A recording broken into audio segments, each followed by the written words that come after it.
Book 3, Chapter 9, Torn Pride. Monsieur de La Tour d'Azyr's engagement in the country that Sunday was with Monsieur de Kercadiou. To fulfill it, he drove out early in the day to Meudon, taking with him in his pocket a copy of the last issue of Les Actes des Apôtres, a journal whose merry sallies at the expense of the innovators greatly diverted the Seigneur de Gavrillac. The venomous scorn it poured upon those worthless rapscallions afforded him a certain solatium against the discomforts of expatriation by which he was afflicted as a result of their detestable energies. Twice in the last month had Monsieur de La Tour d'Azyr gone to visit the Lord of Gavrillac at Meudon, and the sight of Aline, so sweet and fresh, so bright and of so lively a mind, had caused those embers smouldering under the ashes of the past, embers which until now he had believed utterly extinct, to kindle into flame once more. He desired her as we desire heaven. I believe that it was the purest passion of his life, that had it come to him earlier, he might have been a vastly different man. The cruelest wound that in all his selfish life he had taken was when she sent him word, quite definitely after the affair at the Feydeau, that she could not again, in any circumstances, receive him. At one blow, through that disgraceful riot, he had been robbed of a mistress he prized, and of a wife who had become a necessity to the very soul of him. The sordid love of La Binet might have consoled him for the compulsory renunciation of his exalted love of Aline, just as to his exalted love of Aline he had been ready to sacrifice his attachment to La Binet. But that ill-timed riot had robbed him at once of both. Faithful to his word to Sautron, he had definitely broken with La Binet, only to find that Aline had definitely broken with him. And by the time that he had sufficiently recovered from his grief to think again of La Binet, the comedienne had vanished beyond discovery. For all this he blamed, and most bitterly blamed, Andre-Louis. That low-born provincial lout pursued him like a nemesis, was become indeed the evil genius of his life. That was it, the evil genius of his life. And it was odds that on Monday he did not like to think of Monday. He was not particularly afraid of death. He was as brave as his kind in that respect, too brave in the ordinary way, and too confident of his skill, to have considered even remotely such a possibility as that of dying in a duel. It was only that it would seem like a proper consummation of all the evil that he had suffered directly or indirectly through this Andre-Louis Moreau, that he should perish ignobly by his hand. Almost he could hear that insolent, pleasant voice making the flippant announcement to the assembly on Monday morning. He shook off the mood, angry with himself for entertaining it. It was maudlin. After all, Chabrillane and Lamotte-Royau were quite exceptional swordsmen, but neither of them really approached his own formidable caliber. Reaction began to flow as he drove out through country lanes flooded with pleasant September sunshine. His spirits rose. A premonition of victory stirred within him. Far from fearing Monday's meeting, as he had so unreasonably been doing, he began to look forward to it. It should afford him the means of setting a definite term to this persecution of which he had been the victim. He would crush this insolent and persistent flea that had been stinging him at every opportunity. Borne upward on that wave of optimism, he took presently a more hopeful view of his case with Aline. At their first meeting, a month ago, he had used the utmost frankness with her. He had told her the whole truth of his motives in going that night to the Feydeau. He had made her realize that she had acted unjustly towards him. True, he had gone no farther. But that was very far to have gone as a beginning.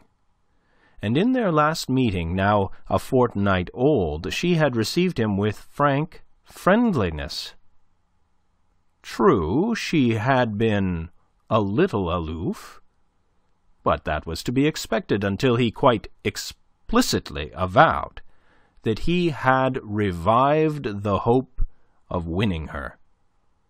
He had been a fool not to have returned before today. Thus, in that mood of new-born confidence, a confidence risen from the very ashes of despondency, came he on that Sunday morning to Meudon. He was gay and jovial with Monsieur de Kercadiou, what time he waited in the salon for Mademoiselle to show herself. He pronounced with confidence on the country's future. There were signs already, he wore the rosiest spectacles that morning, of a change of opinion, of a more moderate note. The nation began to perceive whither this lawyer rabble was leading it. He pulled out the Acts of the Apostles and read a stinging paragraph. Then, when Mademoiselle at last made her appearance, he resigned the journal into the hands of Monsieur de Kercadiou. Monsieur de Kercadiou, with his niece's future to consider, went to read the paper in the garden, taking up there a position whence he could keep the couple within sight, as his obligations seemed to demand of him, whilst being discreetly out of earshot. The Marquis made the most of an opportunity that might be brief.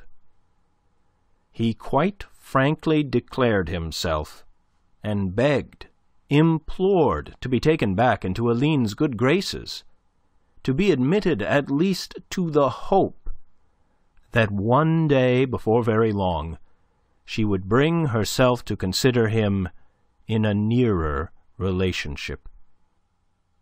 "Mademoiselle," he told her, his voice vibrating with a feeling that admitted of no doubt, "you cannot lack conviction of my utter sincerity. The very constancy of my devotion should afford you this. It is just that I should have been banished from you, since I showed myself so utterly unworthy of the great honour to which I aspired. But this banishment has no wise diminished my devotion. If you could conceive what I have suffered, you would agree that I have fully expiated my abject fault."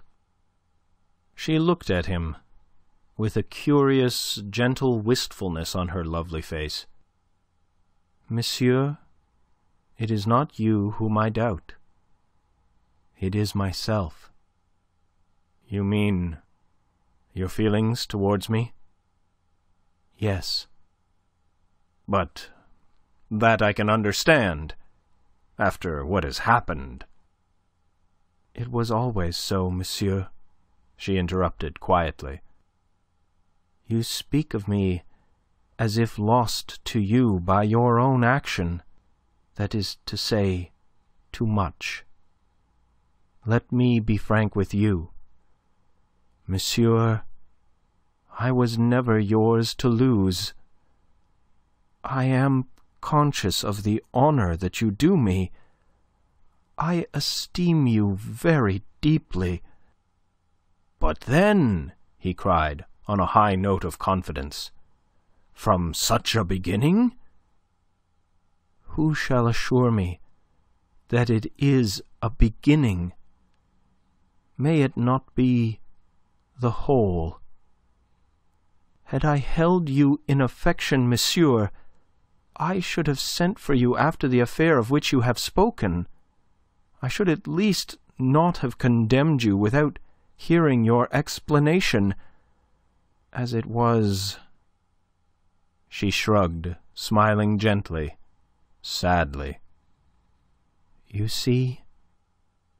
But his optimism, far from being crushed, was stimulated. "But it is to give me hope, mademoiselle. If already I possess so much, I may look with confidence to win more. I shall prove myself worthy. I swear to do that. Who, that is, permitted the privilege of being near you could do other than seek to render himself worthy?" And then, before she could add a word, M. de Kercadiou came blustering through the window, his spectacles on his forehead, his face inflamed, waving in his hand the Acts of the Apostles, and apparently reduced to speechlessness. Had the Marquis expressed himself aloud, he would have been profane. As it was, he bit his lip in vexation at this most inopportune interruption. Aline sprang up, alarmed by her uncle's agitation.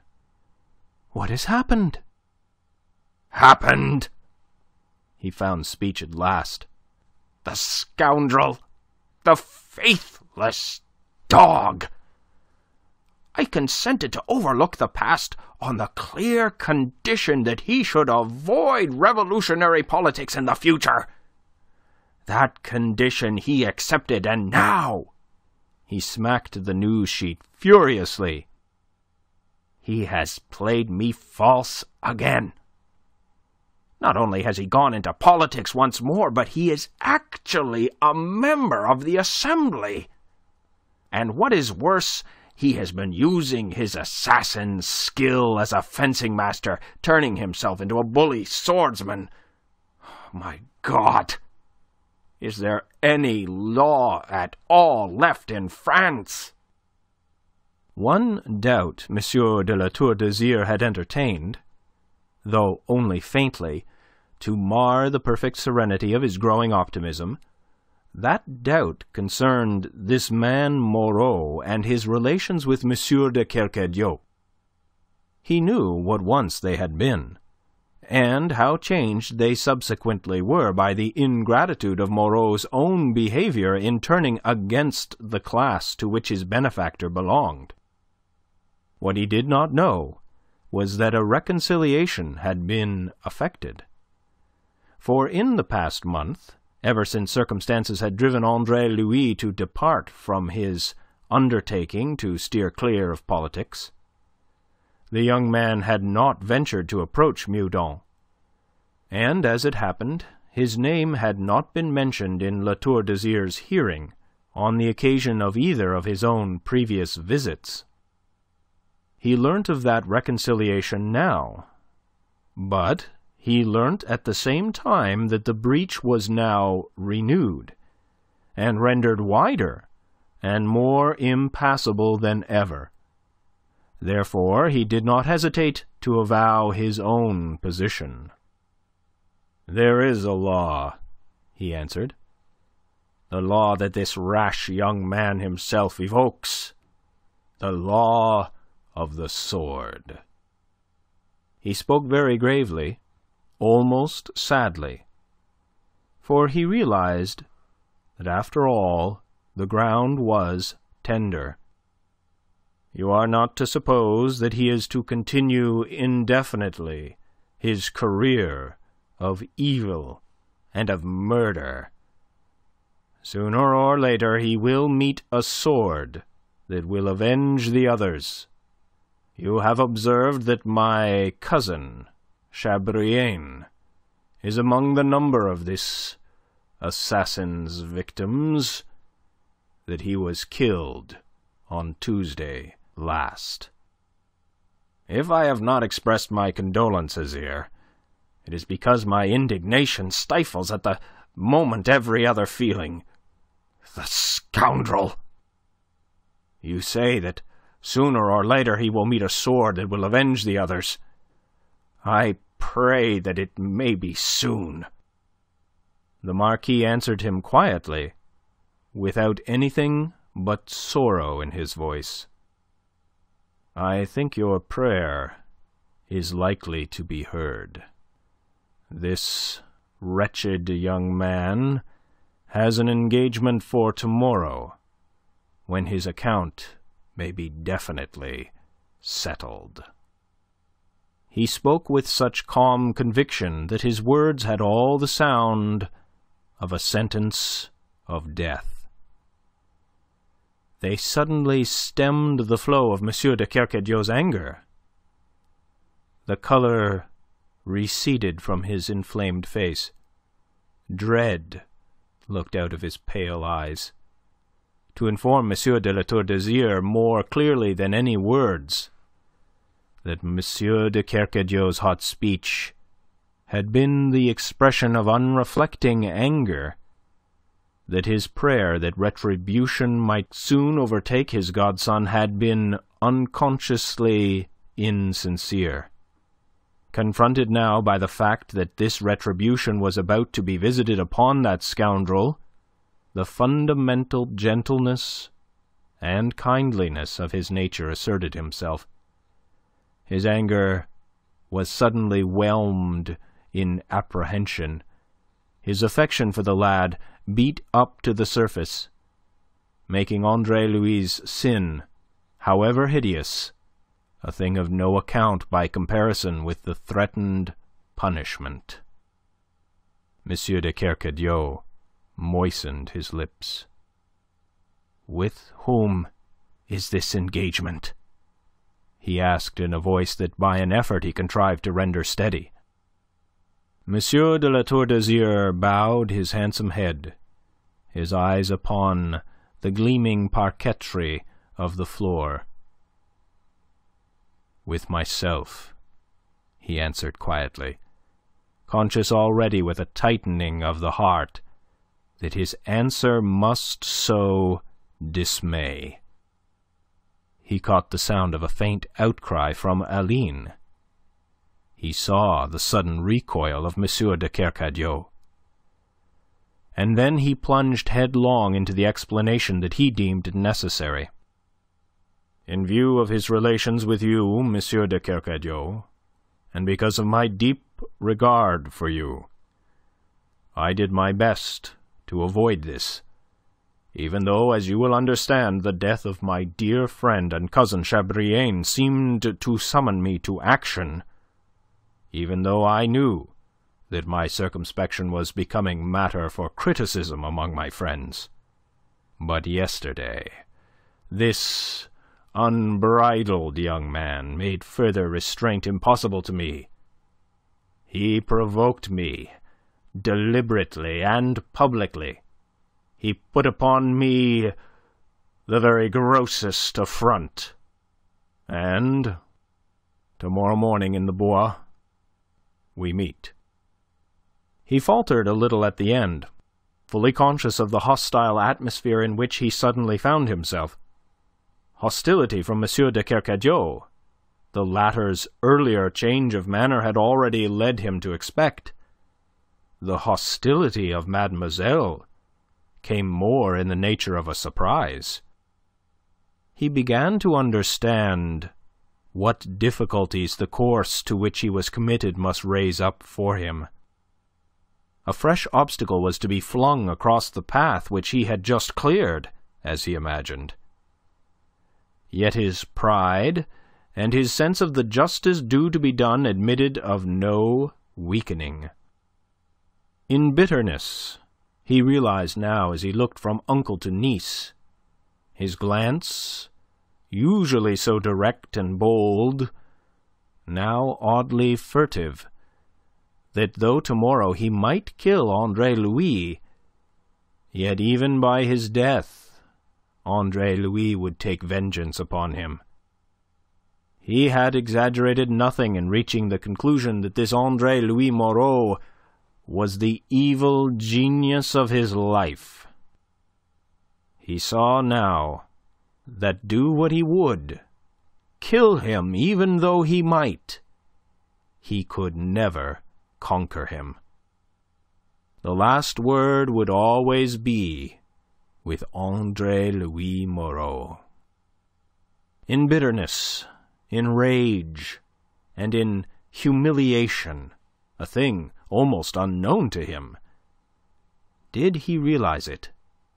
And the realization steeled his purpose, for all that he perceived its futility. Outwardly, he showed himself calm and self-contained, properly suggesting a man regretfully accepting the inevitable. It would have been as impossible to find fault with his bearing as to attempt to turn him from the matter to which he was committed. And so M. de Kercadiou perceived. "My God," was all that he said, scarcely above his breath, yet almost in a groan.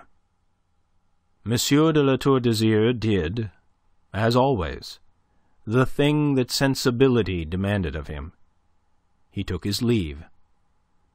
He understood that to linger where his news had produced such an effect would be impossible, indecent. So he departed, in a bitterness comparable only with his erstwhile optimism. The sweet fruit of hope turned to a thing of gall even as it touched his lips.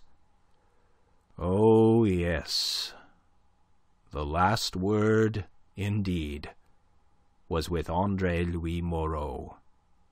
Always. Uncle and niece looked at each other as he passed out, and there was horror in the eyes of both. Aline's pallor was deathly almost, and standing there now she wrung her hands as if in pain. "Why did you not ask him? Beg him?" she broke off. "To what end? He was in the right, and there are things one cannot ask, things it would be a useless humiliation to ask." He sat down, groaning. "Oh, the poor boy, the poor misguided boy." In the mind of neither, you see, was there any doubt of what must be the issue. The calm confidence in which La Tour d'Azyr had spoken compelled itself to be shared. He was no vainglorious boaster, and they knew of what a force as a swordsman he was generally accounted.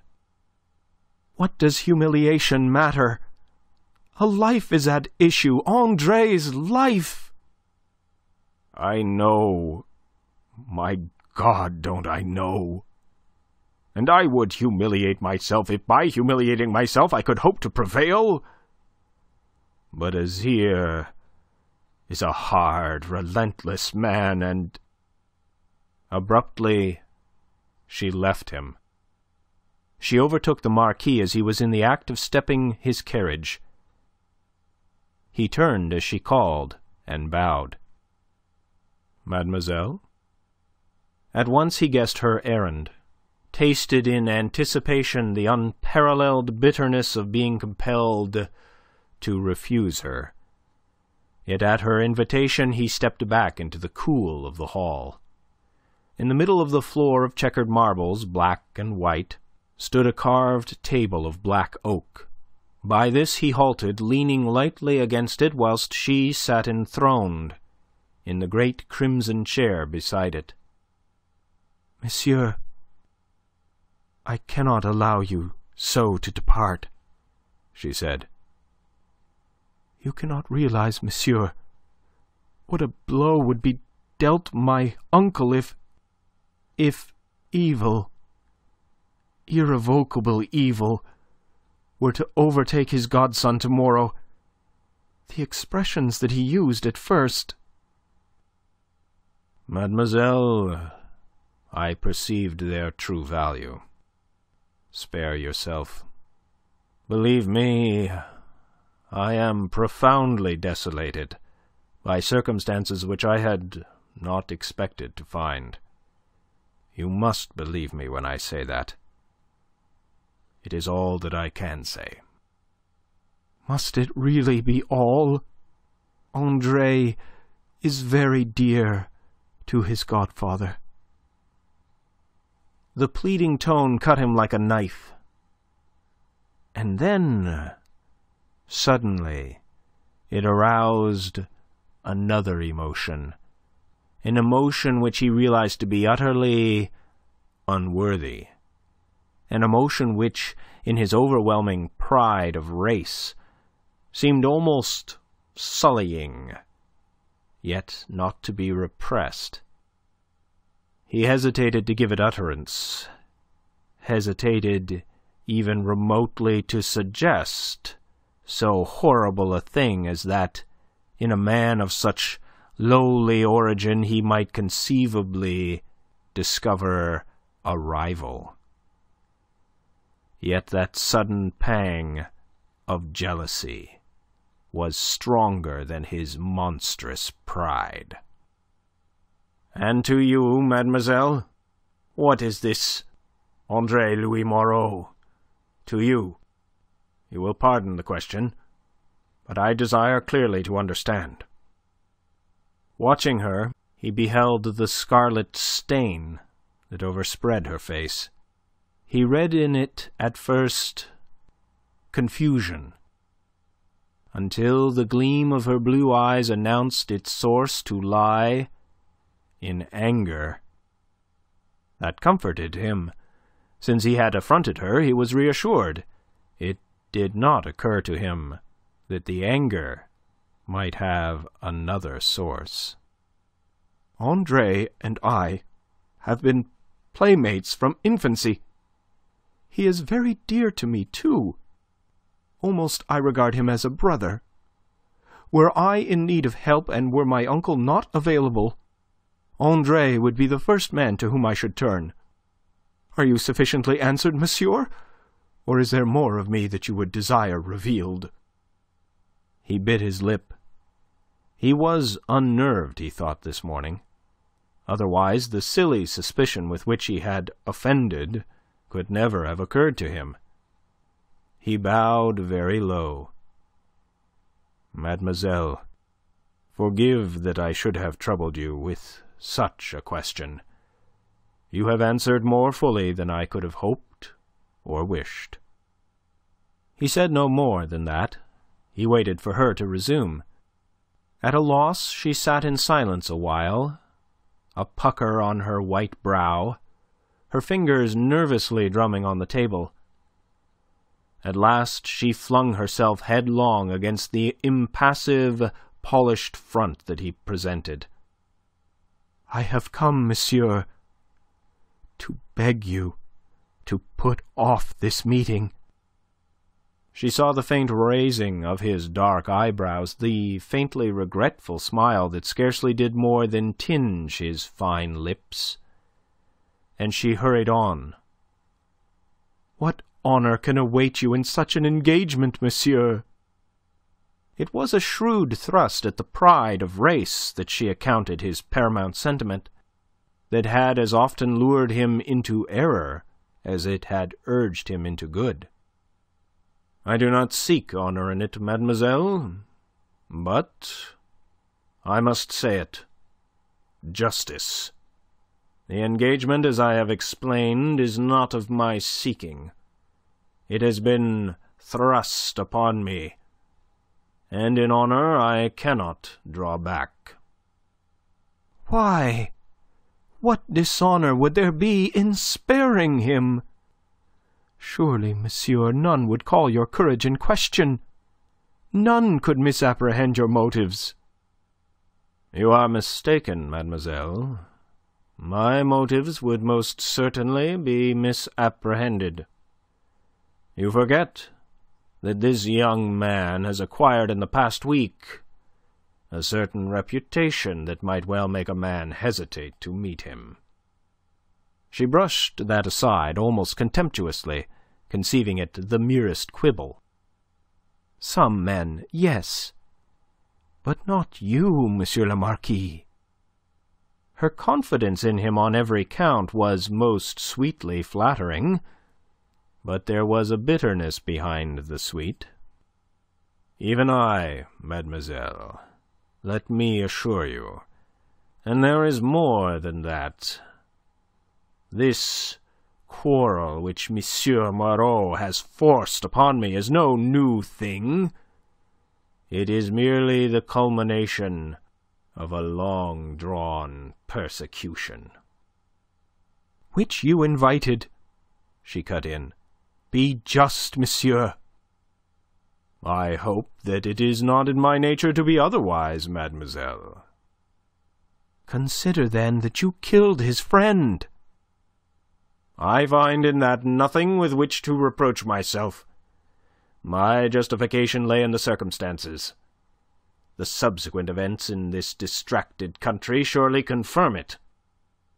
"And—" She faltered a little and looked away from him for the first time. "And that you... And what of Mademoiselle Binet, whom he was to have married?" He stared at her for a moment in sheer surprise. "Was to have married?" he repeated incredulously, dismayed almost. "You did not know that?"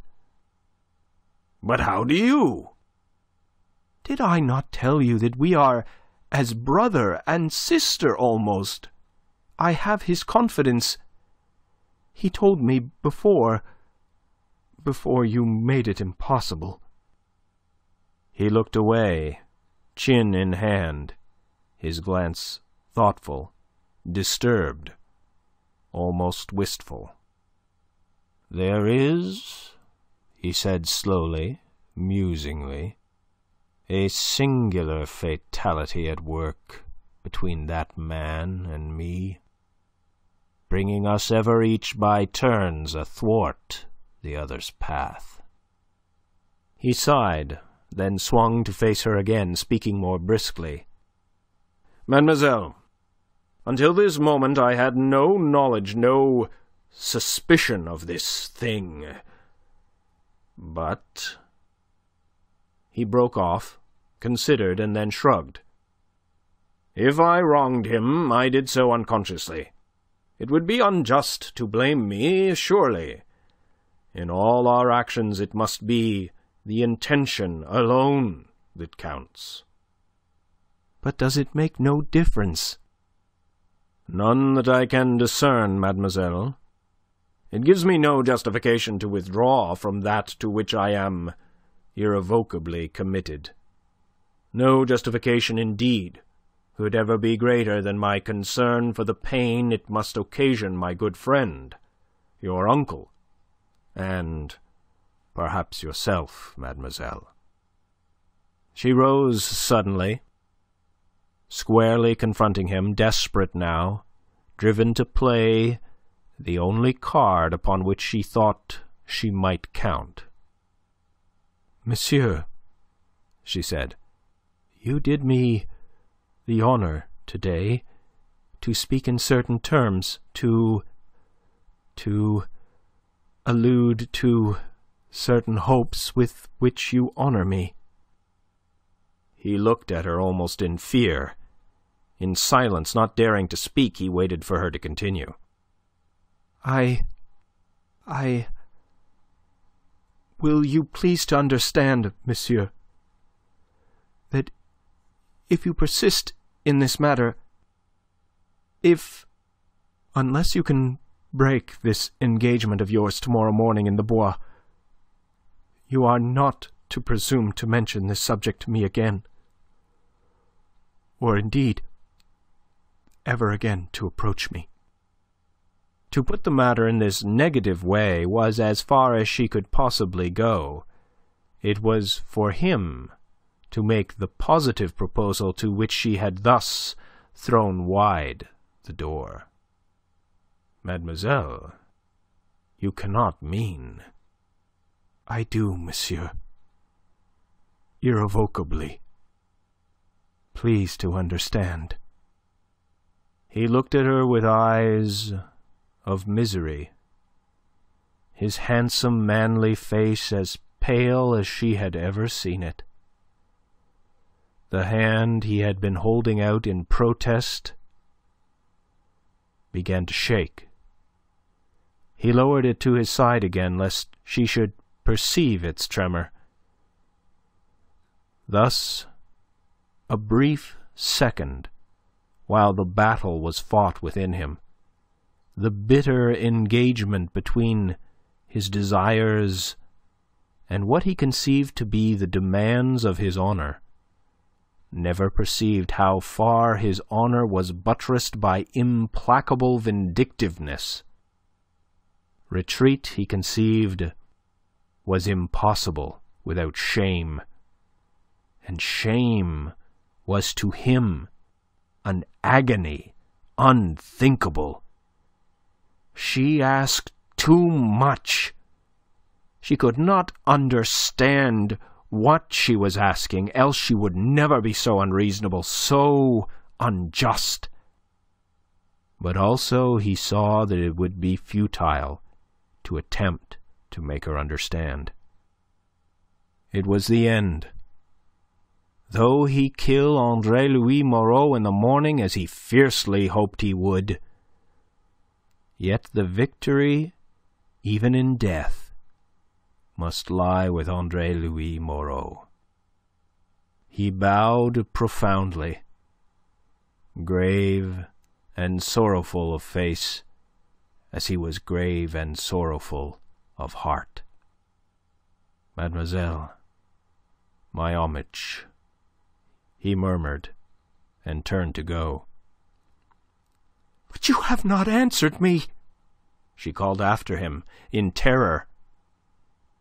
He checked on the threshold and turned, and there, from the cool gloom of the hall, she saw him, a black, graceful silhouette against the brilliant sunshine beyond, a memory of him that was to cling as something sinister and menacing in the dread hours that were to follow. "What would you, mademoiselle? I but spared myself and you the pain of refusal." He was gone, leaving her crushed and raging. She sank down again into the great red chair and sat there, crumpled, her elbows on the table, her face in her hands, a face that was on fire with shame and passion. She had offered herself, and she had been refused. The inconceivable had befallen her. The humiliation of it seemed to her something that could never be effaced. Startled, appalled, she stepped back, her hand pressed to her tortured breast. Book 3, Chapter 10. The Returning Carriage. Monsieur de Kercadiou wrote a letter. "Godson," he began, without any softening adjective, "I have learnt with pain and indignation that you have dishonoured yourself again by breaking the pledge you gave me to abstain from politics. With still greater pain and indignation do I learn that your name has become in a few short days a byword, that you have discarded the weapon of false, insidious arguments against my class, the class to which you owe everything, for the sword of the assassin. It has come to my knowledge that you have an assignation tomorrow with my good friend Monsieur de La Tour d'Azyr. A gentleman of his station is under certain obligations imposed upon him by his birth, which do not permit him to draw back from an engagement. But you labor under no such disadvantages. For a man of your class to refuse an engagement of honor, or to neglect it when made, entails no sacrifice. Your peers will probably be of the opinion that you display a commendable prudence. Therefore, I beg you. Indeed, did I think that I still exercise over you any such authority as the favors you have received from me should entitle me to exercise, I would command you to allow this matter to go no farther, and to refrain from rendering yourself to your assignation tomorrow morning. Having no such authority, as your past conduct now makes clear, having no reason to hope that a proper sentiment of gratitude to me will induce to give heed to this my most earnest request, I am compelled to add that should you survive tomorrow's encounter, I can in no circumstances ever again permit myself to be conscious of your existence. If any spark survives of the affection that once you expressed for me, or if you set any value upon the affection which, in spite of all that you have done to forfeit it, is the chief prompter of this letter, you will not refuse to do as I am asking. It was not a tactful letter. Monsieur de Kercadiou was not a tactful man. Read it as he would Andre-Louis when it was delivered to him on that Sunday afternoon by the groom dispatched with it into Paris, could read into it only concern for Monsieur de la Tour d'Azyr, Monsieur de Kercadiou's good friend, as he called him, and prospective nephew-in-law. He kept the groom waiting a full hour while composing his answer. Brief though it was, it cost him very considerable effort and several unsuccessful attempts. In the end, this is what he wrote. Monsieur my godfather, you make refusal singularly hard for me when you appeal to me upon the ground of affection. It is a thing of which all my life I shall hail the opportunity to give you proofs, and I am therefore desolated beyond anything I could hope to express that I cannot give you the proof you ask today. There is too much between Monsieur de la Tour d'Azyr and me. Also, you do me and my class, whatever it may be, less than justice when you say that obligations of honor are not binding upon us. So binding do I count them that, if I would, I could not now draw back. If hereafter you should persist in the harsh intention you express, I must suffer it. That I shall suffer, be assured. Your affectionate and grateful godson, Andre-Louis. He dispatched that letter by Monsieur de Kercadiou's groom, and conceived this to be the end of the matter. It cut him keenly, but he bore the wound with that outward stoicism he affected.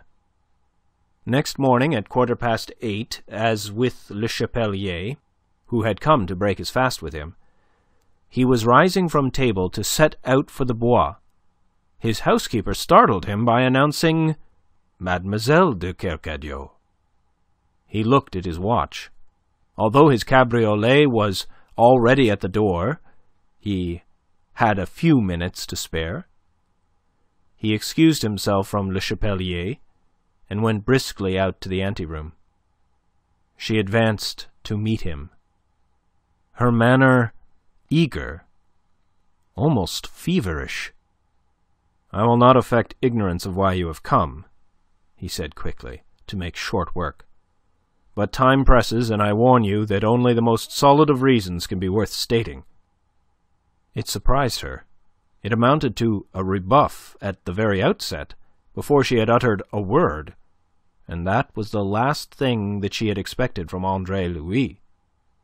Moreover, there was about him an air of aloofness that was unusual where she was concerned, and his voice had been singularly cold and formal. It wounded her.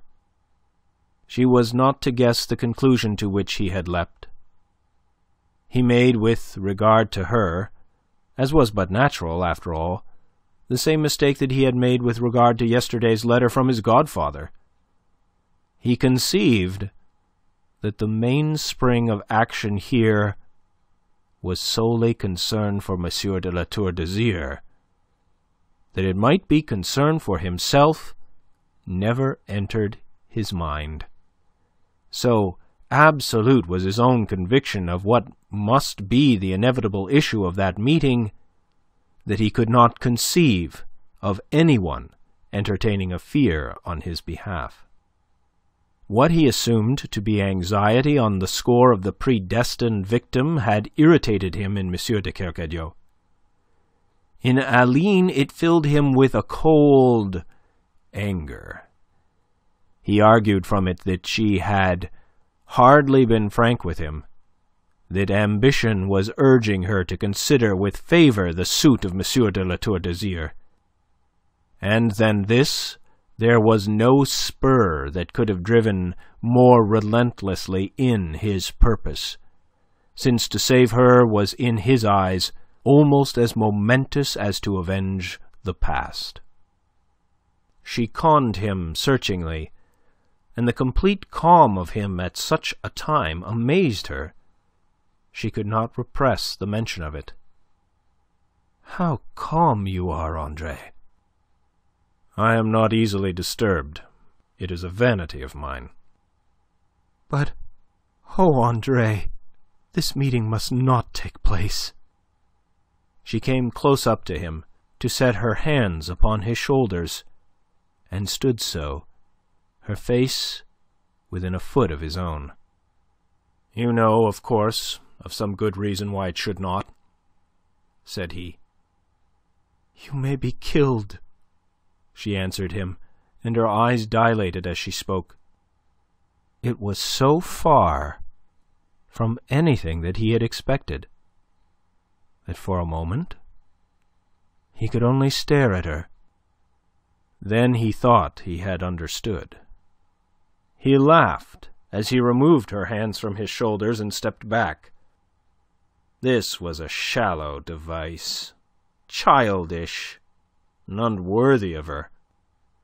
"Can you really think to prevail by attempting to frighten me?"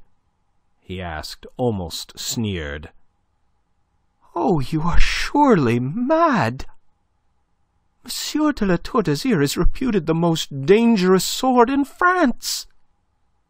"Have you never noticed that most reputations are undeserved? Chabrillane was a dangerous swordsman, and Chabrillane is underground.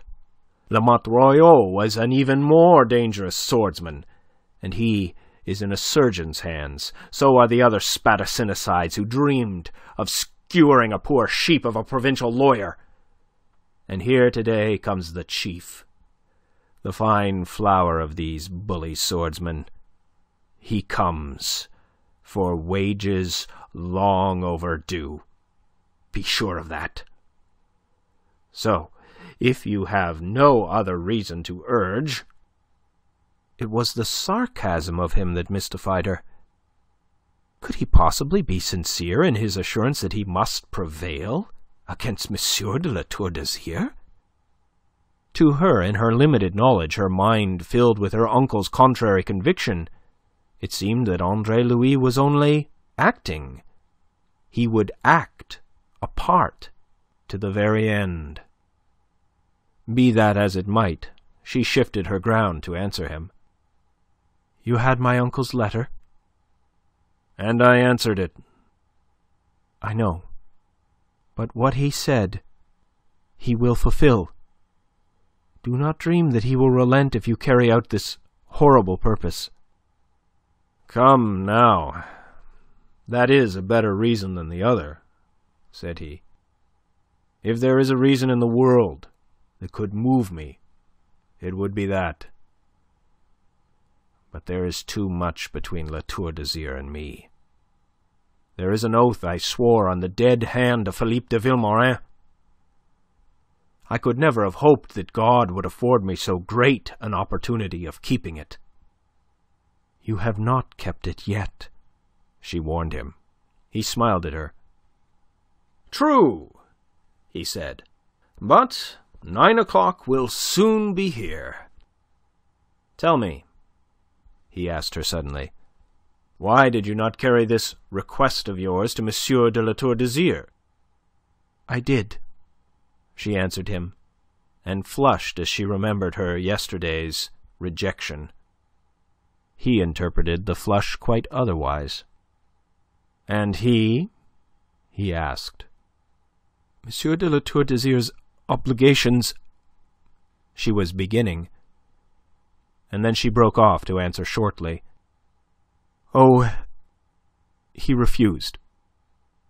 So. He must, of course, whatever it may have cost him. Yet in his place I should have counted the cost as nothing. But men are different, you see."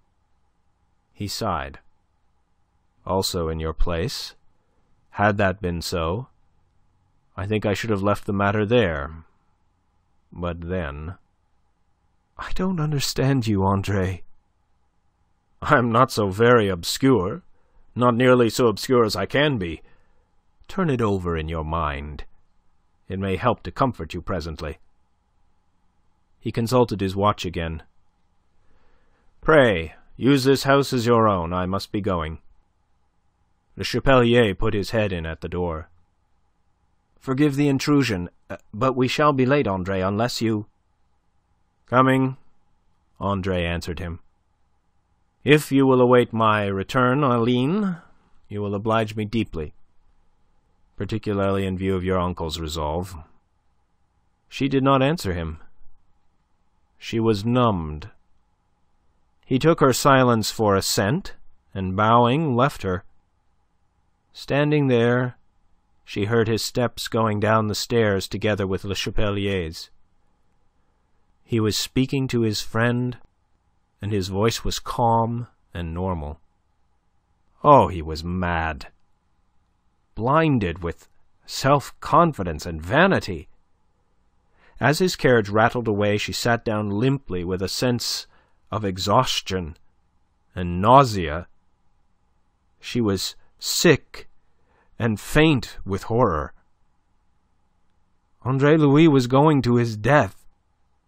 Conviction of it, an unreasoning conviction, the result perhaps of all M. de Kercadiou's rantings, entered her soul. A while she sat thus, paralyzed by hopelessness. Then she sprang up again, wringing her hands. She must do something to avert this horror. But what could she do? To follow him to the Bois and intervene there would be to make a scandal, for no purpose. The conventions of conduct were all against her, offering a barrier that was not to be overstepped. Was there no one could help her? Standing there, half frenzied by her helplessness, she caught again a sound of vehicles and hoofs on the cobbles of the street below. A carriage was approaching. It drew up with a clatter before the fencing academy. Could it be Andre-Louis returning? Passionately she snatched at that straw of hope. Knocking, loud and urgent, fell upon the door. She heard Andre-Louis's housekeeper, her wooden shoes clanking upon the stairs, hurrying down to open. She sped to the door of the anteroom, and pulling it wide, stood breathlessly to listen. But the voice that floated up to her was not the voice she so desperately hoped to hear. It was a woman's voice, asking in urgent tones for Monsieur Andre-Louis. A voice, at first vaguely familiar, then clearly recognized. The voice of Madame de Plougastel. Excited, she ran to the head of the narrow staircase in time to hear Madame de Plougastel exclaim in agitation, "He has gone already? Oh, but how long since? Which way did he take?" It was enough to inform Aline that Madame de Plougastel's errand must be akin to her own. At the moment, in the general distress and confusion of her mind, her mental vision focused entirely on the one vital point. She found in this no matter for astonishment. The singular regard conceived by Madame de Plougastel for Andre-Louis seemed to her then a sufficient explanation. Without pausing to consider, she ran down that steep staircase, calling, "Madame! Madame!"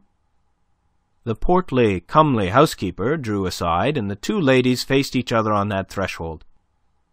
Madame de Plougastel looked white and haggard, a nameless dread staring from her eyes. "Aline, you here!" she exclaimed, and then, in the urgency sweeping aside all minor considerations, "Were you also too late?" she asked. "No, madame. I saw him. I implored him. But he would not listen." "Oh, this is horrible!" Madame de Plougastel shuddered as she spoke. "I heard of it only half an hour ago, and I came at once to prevent it at all costs." The two women looked blankly, despairingly at each other. In the sunshine-flooded street, one or two shabby idlers were pausing to eye the handsome equipage with its magnificent bay horses and the two great ladies on the doorstep of the fencing academy. From across the way, the raucous voice of an itinerant bellows-mender raised in the cry of his trade, "À raccommoder les vieux soufflets." Madame swung to the housekeeper. "How long is it since Monsieur left?" 10 minutes, maybe. Hardly more." Conceiving these great ladies to be friends of her invincible master's latest victim, the good woman preserved a decently stolid exterior. Madame wrung her hands. 10 minutes. Oh!" It was almost a moan. "Which way did he go?" "The assignation is for 9 o'clock in the Bois de Boulogne," Aline informed her. "Could we follow? Could we prevail if we did?" "Ah, my God! The question is, should we come in time? At 9 o'clock! And it wants but little more than a quarter of an hour. Mon Dieu, mon Dieu!" Madame clasped and unclasped her hands in anguish. "Do you know at least where in the Bois they are to meet?" "No, only that it is in the Bois." "In the Bois!" Madame flung into a frenzy. "The Bois is nearly half as large as Paris." But she swept breathlessly on. "Come, Aline, get in, get in!"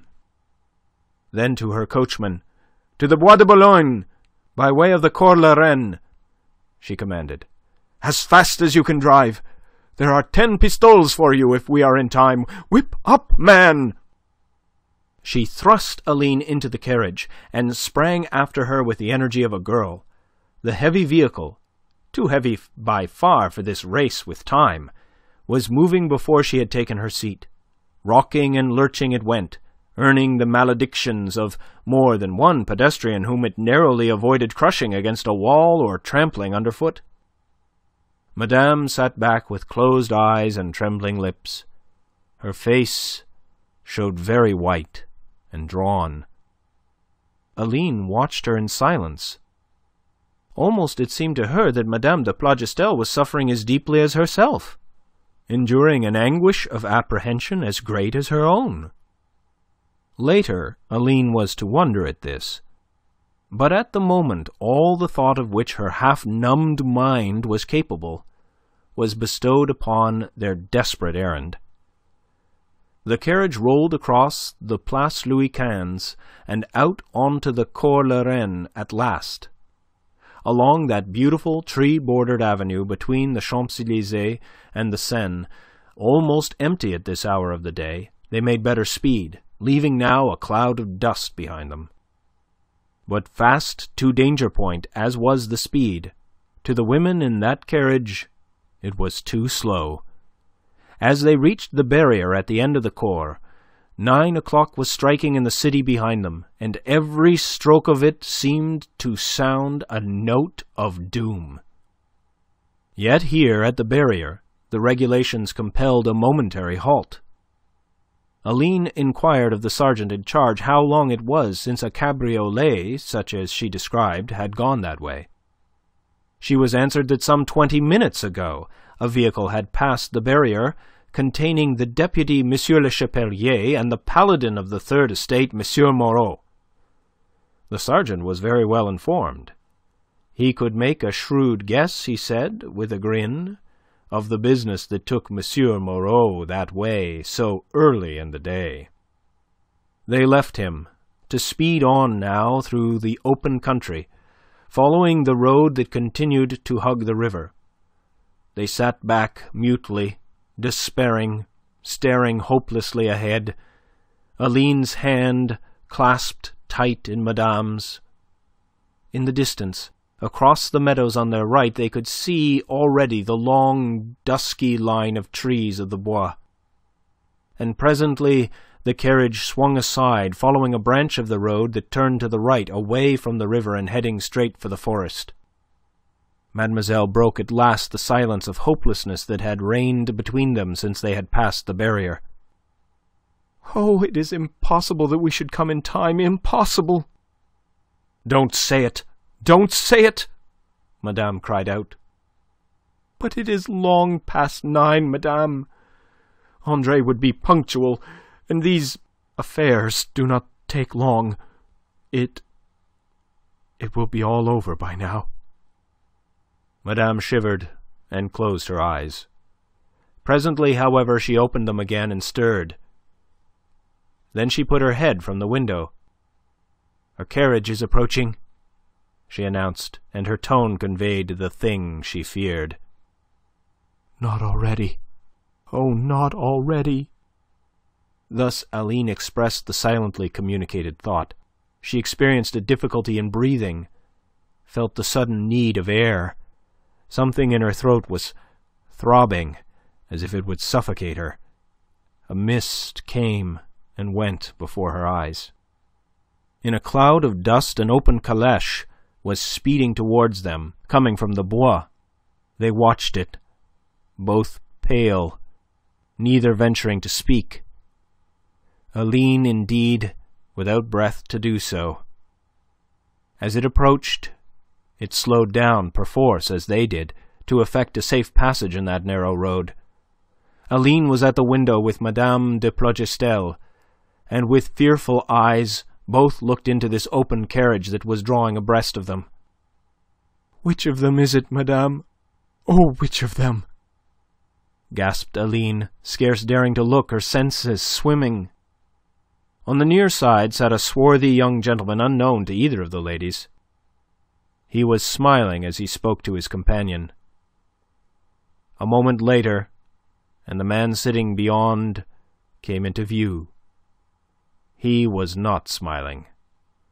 His face was white and set, and it was the face of the Marquis de la Tour d'Azyr. For a long moment, in speechless horror, both women stared at him, until, perceiving them, blankest surprise invaded his stern face. In that moment, with a long, shuddering sigh, Aline sank, swooning to the carriage floor behind Madame de Plougastel. Book 3, Chapter 11. Inferences. By fast driving, Andre-Louis had reached the ground some minutes ahead of time, notwithstanding the slight delay in setting out. There he had found M. de La Tour d'Azyr already awaiting him, supported by a M. de Ormesson, a swarthy young gentleman in the blue uniform of a captain in the Garde du Corps. Andre-Louis had been silent and preoccupied throughout that drive. He was perturbed by his last interview with Mademoiselle de Kercadiou, and the rash inferences which he had drawn as to her motives. "Decidedly," he had said, "this man must be killed." Le Chapelier had not answered him. Almost, indeed, had the Breton shuddered at his compatriot's cold-bloodedness. He had often of late thought that this fellow Moreau was hardly human. Also, he had found him incomprehensibly inconsistent. When first this spadicinicide business had been proposed to him, he had been so very lofty and disdainful. Yet having embraced it, he went about it at times with a ghoulish flippancy that was revolting, at times with a detachment that was more revolting still. Their preparations were made quickly and in silence, yet without undue haste or other sign of nervousness on either side. In both men the same grim determination prevailed. The opponent must be killed. There could be no half measures here. Stripped each of coat and waistcoat, shoeless and with shirt sleeves rolled to the elbow, they faced each other at last, with the common resolve of paying in full the long score that stood between them. I doubt if either of them entertained a misgiving as to what must be the issue. Beside them and opposite each other stood Le Chapelier and the young captain, alert and watchful. "Allez, messieurs!" The slender, wickedly delicate blades clashed together, and after a momentary glissade were whirling, swift and bright as lightnings, and almost as impossible to follow with the eye. The Marquis led the attack, impetuously and vigorously, and almost at once Andre-Louis realized that he had to deal with an opponent of a very different metal from those successive duelists of last week, not excluding Le Mat Royaux, of terrible reputation. Here was a man whom much and constant practice had given extraordinary speed and a technique that was almost perfect. In addition, he enjoyed over Andre-Louis physical advantages of strength and length of reach, which rendered him altogether formidable. And he was cool, too, cool and self-contained, fearless and purposeful. Would anything shake that calm? Wondered Andre-Louis. He desired the punishment to be as full as he could make it, not content to kill the Marquis as the Marquis had killed Philippe. He desired that he should first know himself as powerless to avert that death as Philippe had been. Nothing less would content Andre-Louis. Monsieur le Marquis must begin by tasting of that cup of despair. It was in the account, part of the quittance due. As with a breaking sweep, Andre-Louis parried the heavy lunge in which that first series of passes culminated. He actually laughed, gleefully, after the fashion of a boy at a sport he loves. That extraordinary, ill-timed laugh made M. de La Tour d'Azyr's recovery hastier and less correctly dignified than it would otherwise have been. It startled and discomposed him, who had already been discomposed by the failure to get home with a lunge so beautifully timed and so truly delivered. He, too, had realized that his opponent's force was above anything that he could have expected, fencing master though he might be, and on that account he had put forth his utmost energy to make an end at once. More than the actual parry, the laugh by which it was accompanied seemed to make of that end no more than a beginning. And yet it was the end of something. It was the end of that absolute confidence that had hitherto inspired M. de La Tour d'Azyr. He no longer looked upon the issue as a thing foregone. He realized that if he was to prevail in this encounter, he must go warily and fence as he had never fenced yet in all his life. They settled down again, and again, on the principle this time that the soundest defense is in attack. It was the Marquis who made the game. Andre-Louis allowed him to do so, desired him to do so, desired him to spend himself and that magnificent speed of his against the greater speed that whole days of fencing in succession for nearly 2 years had given the master. With a beautiful, easy pressure of forte on foible, Andre-Louis kept himself completely covered in that second bout, which once more culminated in a lunge.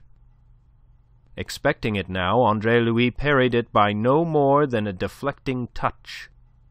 At the same moment he stepped suddenly forward, right within the other's guard, thus placing his man so completely at his mercy that, as if fascinated, the Marquis did not even attempt to recover himself. This time, Andre-Louis did not laugh. He just smiled into the dilating eyes of M. de La Tour d'Azyr, and made no shift to use his advantage. "Come, come, monsieur," he bade him sharply. "Am I to run my blade through an uncovered man?" Deliberately he fell back, whilst his shaken opponent recovered himself at last. M. de Ormesson released the breath which horror had for a moment caught. Le Chapelier swore softly, muttering, "Name of name! It is tempting Providence to play the fool in this fashion." Andre-Louis observed the ashen pallor that had now overspread the face of his opponent. "I think you begin to realize, monsieur, what Philippe de Vilmorin must have felt that day at Gavrillac. I desired that you should first do so. Since that is accomplished, why, here's to make an end." He went in with lightning rapidity. For a moment his point seemed to La Tour d'Azyr to be everywhere at once. And then, from a low engagement in sixth, Andre-Louis stretched forward with swift and vigorous ease to lunge in tierce. He drove his point to transfix his opponent, whom a series of calculated disengages uncovered in that line. But to his amazement and chagrin, La Tour d'Azyr parried that stroke. Infinitely more to his chagrin, La Tour d'Azyr parried it just too late. Had he completely parried it, all would yet have been well. But striking the blade in the last fraction of a second, the Marquis deflected the point from the line of his body, yet not so completely but that a couple of feet of that hard-driven steel tore through the muscles of his sword-arm. To the seconds, none of these details had been visible. All that they had seen had been a swift whirl of flashing blades, and then Andre-Louis stretched almost to the ground in an upward lunge that had pierced the Marquis's right arm just below the shoulder. The sword fell from the suddenly relaxed grip of La Tour d'Azyr's fingers, which had been rendered powerless, and he stood now disarmed, his lip in his teeth, his face white, his chest heaving, before his opponent, who had at once recovered. With the blood-tinged tip of his sword resting on the ground, Andre-Louis surveyed him, grimly, as we survey the prey that through our own clumsiness has escaped us at the last moment. In the Assembly and in the newspapers, this might be hailed as another victory for the paladin of the Third Estate. Only himself could know the extent and the bitterness of the failure. M. d'Ormesson had sprung to the side of his principal. "You are hurt!" he had cried stupidly. "It is nothing," said La Tour d'Azyr. "A scratch." But his lip writhed, and the torn sleeve of his fine cambric shirt was full of blood. D'Ormesson, a practical man in such matters, produced a linen kerchief, which he tore quickly into strips to improvise a bandage. Still Andre-Louis continued to stand there, looking on as if bemused. He continued so until Le Chapelier touched him on the arm. Then at last he roused himself, sighed, and turned away to resume his garments. Nor did he address or look again at his late opponent, but left the ground at once.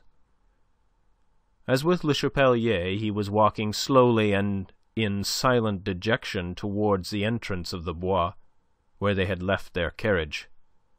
They were passed by the calèche conveying La Tour d'Azyr and his second, which had originally driven almost right up to the spot of the encounter. The Marquis' wounded arm was carried in a sling improvised from his companion's sword-belt. His sky-blue coat with 3 collars had been buttoned over this, so that the right sleeve hung empty. Otherwise, saving a certain pallor, he looked much his usual self. And now you understand how it was that he was the first to return, and that seeing him thus returning, apparently safe and sound, the two ladies, intent upon preventing the encounter, should have assumed their worst fears were realized. Madame de Plougastel attempted to call out, but her voice refused its office. She attempted to throw open the door of her own carriage, but her fingers fumbled clumsily and ineffectively with the handle. And meanwhile the calèche was slowly passing, La Tour d'Azyr's fine eyes sombrely yet intently meeting her own anguished gaze. And then she saw something else. M. d'Ormesson, leaning back again from the forward inclination of his body to join his own to his companion's salutation of the Countess, disclosed the empty right sleeve of M. de La Tour d'Azyr's blue coat. More, the near side of the coat itself, turned back from the point near the throat where it was caught together by single button, revealed the slung arm beneath in its blood-sodden cambric sleeve. Even now she feared to jump to the obvious conclusion, feared lest perhaps the Marquis, though himself wounded, might have dealt his adversary a deadlier wound. She found her voice at last, and at the same moment signalled to the driver of the calèche to stop. As it was pulled to a standstill, M. d'Ormesson alighted, and so met Madame in the little space between the two carriages. "Where is M. Moreau?" was the question with which she surprised him. "Following at his leisure, no doubt, madame," he answered, recovering. "He is not hurt?" "Unfortunately, it is we who..." M. d'Ormesson was beginning, when from behind him M. de La Tour d'Azyr's voice cut in crisply. "This interest on your part in M. Moreau, dear Countess..." He broke off, observing a vague challenge in the air with which she confronted him. But indeed his sentence did not need completing.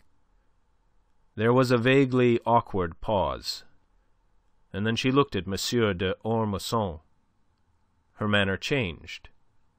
She offered what appeared to be an explanation of her concern for M. Moreau. "Mademoiselle de Kercadiou is with me. The poor child has fainted." There was more, a deal more, she would have said just then, but for M. d'Ormesson's presence. Moved by a deep solicitude for Mademoiselle de Kercadiou, de La Tour d'Azyr sprang up despite his wound. "I am in poor case to render assistance, madame," he said, an apologetic smile on his pale face. "But..." With the aid of d'Ormesson, and in spite of the latter's protestations, he got down from the calèche, which then moved on a little way, so as to leave the road clear for another carriage that was approaching from the direction of the Bois. And thus it happened that when a few moments later that approaching cabriolet overtook and passed the halted vehicles, Andre-Louis beheld a very touching scene. Standing up to obtain a better view, he saw Aline in a half-swooning condition. She was beginning to revive by now, seated in the doorway of the carriage supported by Madame de Plougastel. In an attitude of deepest concern, M. de La Tour d'Azyr, his wound notwithstanding, was bending over the girl, whilst behind him stood M. d'Ormesson and Madame's footman. The Countess looked up and saw him as he was driven past. Her face lighted. Almost it seemed to him she was about to greet him, or to call him, wherefore, to avoid a difficulty arising out of the presence here of his late antagonist, he anticipated her by bowing frigidly. For his mood was frigid, the more frigid by virtue of what he saw, and then resumed his seat with eyes that looked deliberately ahead. Could anything more completely have confirmed him in his conviction that it was on M. de La Tour d'Azyr's account that Aline had come to plead with him that morning?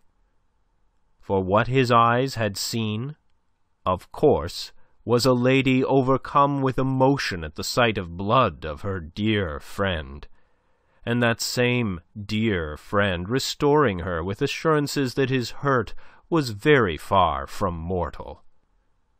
Later, much later, he was to blame his own perverse stupidity. Almost is he too severe in his self-condemnation, for how else could he have interpreted the scene he beheld, his preconceptions being what they were? That which he had already been suspecting, he now accounted proven to him. Aline had been wanting in candour on the subject of her feelings towards M. de La Tour d'Azyr. It was, he supposed, a woman's way to be secretive in such matters, and he must not blame her, nor could he blame her in his heart for having succumbed to the singular charm of such a man as the Marquis. For not even his hostility could blind him to M. de La Tour d'Azyr's attractions. That she had succumbed was betrayed, he thought, by the weakness that had overtaken her upon seeing him wounded. "My God!" he cried aloud. "What must she have suffered, then, if I had killed him, as I intended? If only she had used candour with him, she could so easily have won his consent to the thing she asked. If only she had told him what now he saw, that she loved M. de La Tour d'Azyr, instead of leaving him to assume her only regard for the Marquis to be based on unworthy worldly ambition, he would at once have yielded." He fetched a sigh, and breathed a prayer for forgiveness to the shade of Vilmorin. "It is perhaps as well that my lunge went wide," he said. "What do you mean?" wondered Le Chapelier. "That in this business I must relinquish all hope of recommencing." Book 3, Chapter 12. The Overwhelming Reason. Monsieur de La Tour d'Azyr was seen no more in the manège, or indeed in Paris at all, throughout all the months that the National Assembly remained in session to complete its work of providing France with a constitution. After all, though the wound to his body had been comparatively slight, the wound to such a pride as his had been all but mortal. The rumor ran that he had emigrated, but that was only half the truth. The whole of it was that he had joined that group of noble travellers who came and went between the Tuileries and the headquarters of the émigrés at Coblentz. He became, in short, a member of the Royalist Secret Service that in the end was to bring down the monarchy in ruins. As for Andre-Louis, his godfather's house saw him no more, as a result of his conviction that M. de Kercadiou would not relent from his written resolve never to receive him again if the duel were fought. He threw himself into his duties at the Assembly with such zeal and effect that when, its purpose accomplished, the Constituent was dissolved in September of the following year, membership of the Legislative, whose election followed immediately, was thrust upon him. He considered then, like many others, that the Revolution was a thing accomplished, that France had only to govern herself by the Constitution which had been given her, and that all would now be well. And so it might have been, but that the court could not bring itself to accept the altered state of things. As a result of its intrigues, half Europe was arming to hurl herself upon France, and her quarrel was the quarrel of the French king with his people. That was the horror at the root of all the horrors that were to come. Of the counter-revolutionary troubles that were everywhere being stirred up by the clergy, none were more acute than those of Brittany, and in view of the influence it was hoped he would wield in his native province, it was proposed to Andre-Louis by the Commission of 12, in the early days of the Girondin ministry, that he should go thither to combat the unrest. He was desired to proceed peacefully, but his powers were almost absolute, as is shown by the orders he carried, orders enjoining all to render him assistance and warning those who might hinder him that they would do so at their peril. He accepted the task, and he was one of the 5 plenipotentiaries dispatched on the same errand in that spring of 1792. It kept him absent from Paris for 4 months, and might have kept him longer, but that at the beginning of August he was recalled. More imminent than any trouble in Brittany was the trouble brewing in Paris itself, when the political sky was blacker than it had been since '89. Paris realized that the hour was rapidly approaching, which would see the climax of the long struggle between equality and privilege, and it was towards a city so disposed that Andre-Louis came speeding from the west, to find there also the climax of his own disturbed career. Mademoiselle de Kercadiou, too, was in Paris in those days of early August, on a visit to her uncle's cousin and dearest friend, Madame de Plogistel, and although nothing could now be plainer than the seething unrest that heralded the explosion to come, yet the air of gaiety, indeed of jocularity, prevailing at court, whither Madame and Mademoiselle went almost daily, reassured them. Monsieur de Plougastel had come and gone again, back to Coblentz, on that secret business that kept him now almost constantly absent from his wife.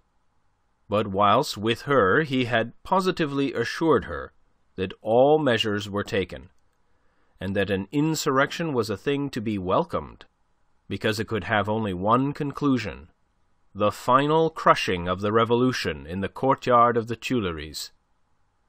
That, he added, was why the king remained in Paris. But for his confidence in that, he would put himself in the centre of his Swiss and his Knights of the Dagger and quit the capital. They would hack a way out for him easily if his departure were opposed. But not even that would be necessary.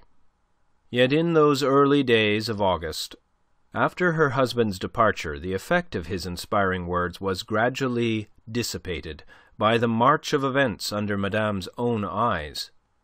And finally, on the afternoon of the 9th, there arrived at the Hôtel Plougastel a messenger from Meudon, bearing a note from M. de Kercadiou, in which he urgently bade Mademoiselle join him there at once, and advised her hostess to accompany her. You may have realized that M. de Kercadiou was of those who make friends with men of all classes. His ancient lineage placed him on terms of equality with members of the noblesse.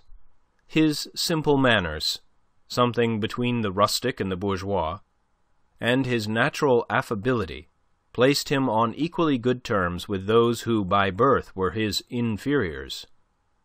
In Meudon he was known and esteemed of all the simple folk, and it was Rougane, the friendly mayor, who, informed on the 9th of August of the storm that was brewing for the morrow, and knowing of Mademoiselle's absence in Paris, had warningly advised him to withdraw her from what in the next 24 hours might be a zone of danger for all persons of quality, particularly those suspected of connections with the court party. Now, there was no doubt whatever of Madame de Plougastel's connection with the court. It was not even to be doubted. Indeed, measure of proof of it was to be forthcoming, that those vigilant and ubiquitous secret societies that watched over the cradle of the young revolution were fully informed of the frequent journeyings of M. de Plougastel to Coblentz, and entertained no illusions on the score of the reason for them. Given, then, a defeat of the court party in the struggle that was preparing, the position in Paris of Madame de Plougastel could not be other than fraught with danger, and that danger would be shared by any guest of birth at her hotel. M. de Kercadiou's affection for both those women quickened the fears aroused in him by Rougane's warning. Hence that hastily dispatched note, desiring his niece and imploring his friend to come at once to Meudon. The friendly mayor carried his complaisance a step farther, and dispatched the letter to Paris by the hands of his own son, an intelligent lad of 19. It was late in the afternoon of that perfect August day when young Rougane presented himself at the Hôtel Plougastel. He was graciously received by Madame de Plougastel in the salon, whose splendours, when combined with the great air of the lady herself, overwhelmed the lad's simple, unsophisticated soul. Madame made up her mind at once. M. de Kercadiou's urgent message no more than confirmed her own fears and inclinations. She decided upon instant departure. "Bien, madame," said the youth. "Then I have the honour to take my leave." But she would not let him go. First to the kitchen to refresh himself, whilst she and Mademoiselle made ready, and then a seat for him in her carriage as far as Meudon. She could not suffer him to return on foot as he had come. Though in all circumstances it was no more than his due, yet the kindliness that in such a moment of agitation could take thought for another was presently to be rewarded. Had she done less than this, she would have known, if nothing worse, at least some hours of anguish even greater than those that were already in store for her. It wanted, perhaps, a half-hour to sunset when they set out in her carriage, with intent to leave Paris by the Porte Saint-Martin. They travelled with a single footman behind. Rougane, terrifying condescension, was given a seat inside the carriage with the ladies, and proceeded to fall in love with Mademoiselle de Kercadiou, whom he accounted the most beautiful being he had ever seen, yet who talked to him simply and unaffectedly as with an equal. The thing went to his head a little, and disturbed certain republican notions which he had hitherto conceived himself to have thoroughly digested. The carriage drew up at the barrier, checked there by a picket of the National Guard posted before the iron gates. The sergeant in command strode to the door of the vehicle. The Countess put her head from the window. "The barrier is closed, madame," she was curtly informed. "Closed?" she echoed. The thing was incredible. But do you mean that we cannot pass?" "Not unless you have a permit, madame."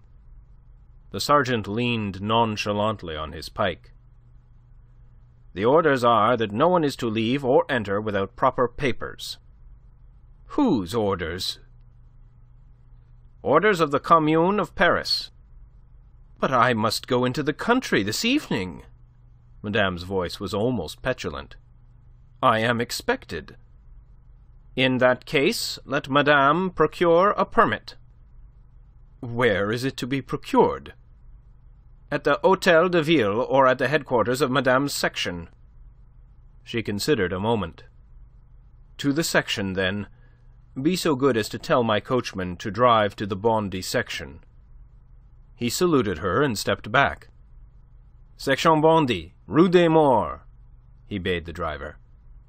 Madame sank into her seat again in a state of agitation fully shared by Mademoiselle. Rougane set himself to pacify and reassure them. The section would put the matter in order. They would most certainly be accorded a permit. What possible reason could there be for refusing them? A mere formality, after all. His assurance uplifted them merely to prepare them for a still more profound dejection, when presently they met with a flat refusal from the president of the section who received the Countess. "Your name, madame?" he asked brusquely, a rude fellow of the most advanced republican type. He had not even risen out of deference to the ladies when they entered. He was there, he would have told you, to perform the duties of his office, not to give dancing lessons.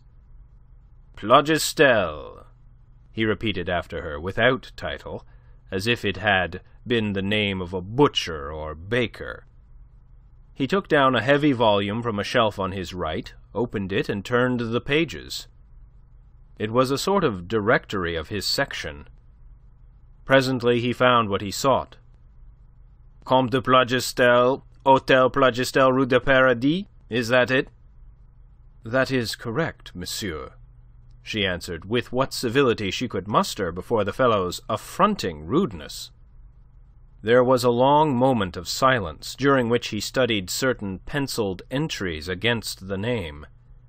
The sections had been working in the last few weeks much more systematically than was generally suspected. "Your husband is with you, madame?" he asked curtly, his eyes still conning that page. "Monsieur le Comte is not with me," she answered, stressing the title. "Not with you?" He looked up suddenly and directed upon her a glance in which suspicion seemed to blend with derision. "Where is he?" "He is not in Paris, monsieur." "Ah! Is he at Coblenz, do you think?" Madame felt herself turning cold. There was something ominous in all this. To what end had the sections informed themselves so thoroughly of the comings and goings of their inhabitants? What was preparing? She had a sense of being trapped, of being taken in a net that had been cast unseen. "I do not know, monsieur," she said, her voice unsteady. "Of course not," he seemed to sneer. "No matter. And you wish to leave Paris also? Where do you desire to go?" "To Meudon." "Your business there?" The blood leapt to her face. His insolence was unbearable to a woman who in all her life had never known anything but the utmost deference from inferiors and equals alike. Nevertheless, realizing that she was face to face with forces entirely new, she controlled herself, stifled her resentment, and answered steadily. "I wish to conduct this lady, Mademoiselle de Kercadiou, back to her uncle, who resides there." "Is that all? Another day will do for that, madame. The matter is not pressing." "Pardon, monsieur, but to us the matter is very pressing." "You have not convinced me of it, and the barriers are closed to all who cannot prove the most urgent and satisfactory reasons for wishing to pass. You will wait, madame, until the restriction is removed. Good evening." "But, monsieur—" "Good evening, madame," he repeated significantly, a dismissal more contemptuous and despotic than any royal. "You have leave to go." Madame went out with Aline. Both were quivering with the anger that prudence had urged them to suppress. They climbed into the coach again, desiring to be driven home. Rougane's astonishment turned into dismay when they told him what had taken place. "Why not try the Hôtel de Ville, madame?" he suggested. "After that, it would be useless. We must resign ourselves to remaining in Paris until the barriers are opened again." "Perhaps it will not matter to us either way by then, madame," said Aline. "Aline!" she exclaimed in horror. "Mademoiselle!" cried Rougane on the same note. And then, because he perceived that people detained in this fashion must be in some danger not yet discernible, but on that account more dreadful, he set his wits to work. As they were approaching the Hôtel Plogistel once more, he announced that he had solved the problem. "A passport from without would do equally well," he announced. "Listen now, and trust me. I will go back to Meudon at once. My father shall give 2 permits, one for myself alone, and another for 3 persons, from Meudon to Paris and back to Meudon. I re-enter Paris with my own permit, which I then proceed to destroy, and we leave together, we 3, on the strength of the other one, representing ourselves as having come from Meudon in the course of the day. It is quite simple, after all. If I go at once, I shall be back tonight." "But how will you leave?" asked Aline. "I? Pooh! As to that, have no anxiety. My father is mayor of Meudon. There are plenty who know him. I will go to the Hôtel de Ville and tell them what is, after all, true, that I am caught in Paris by the closing of the barriers, and that my father is expecting me home this evening. They will pass me through. It is quite simple." His confidence uplifted them again. The thing seemed as easy as he represented it.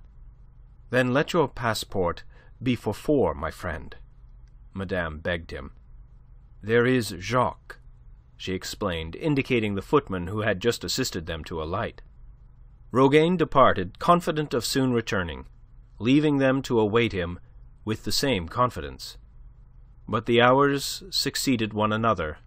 The night closed in.